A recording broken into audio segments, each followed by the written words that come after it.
Hi, it's me again with Corel Draw tips and tricks, and this is basically the second part of this video.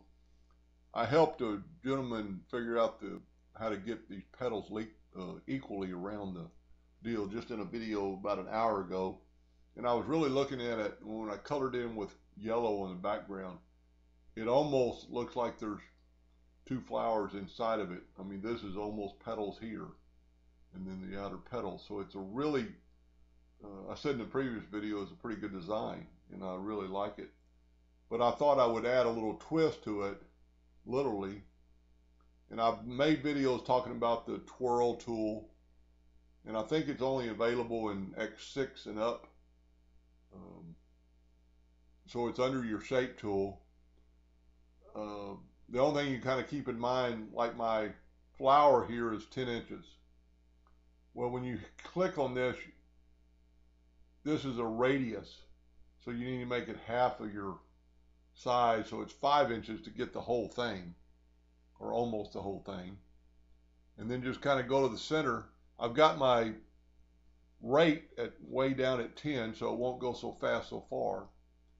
And then you just press down the mouse button and turn it. And you can go as far as this, and you can do a number of things. You can make your nib lower, like 2. Hit enter. And now it would just concentrate on the center, and it'll leave the outer petals alone. So you could do that. You could do that exact thing, and up here it's spinning to the right or spinning counterclockwise or clockwise. So let's put it on the center, and let's just give it a little spin.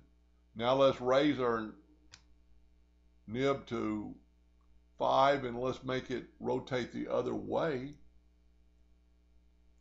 and you get a totally different effect. Almost something you could not draw by hand.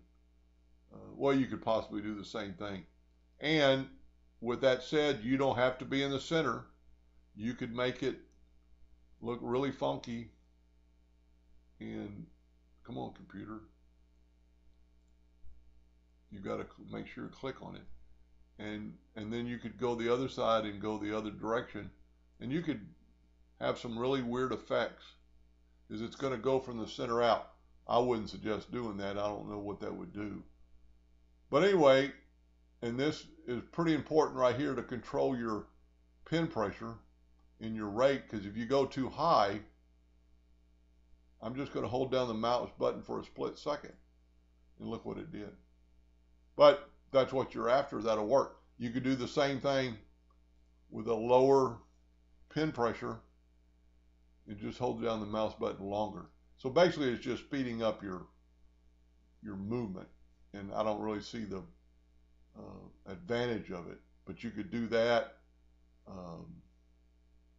and play around with your pedal. I mean, I'm not saying that these look like more like flowers than the other ones, but it's kind of a neat deal, and there's a lot of applications for it. Hope that helped a little bit, and thank you for watching.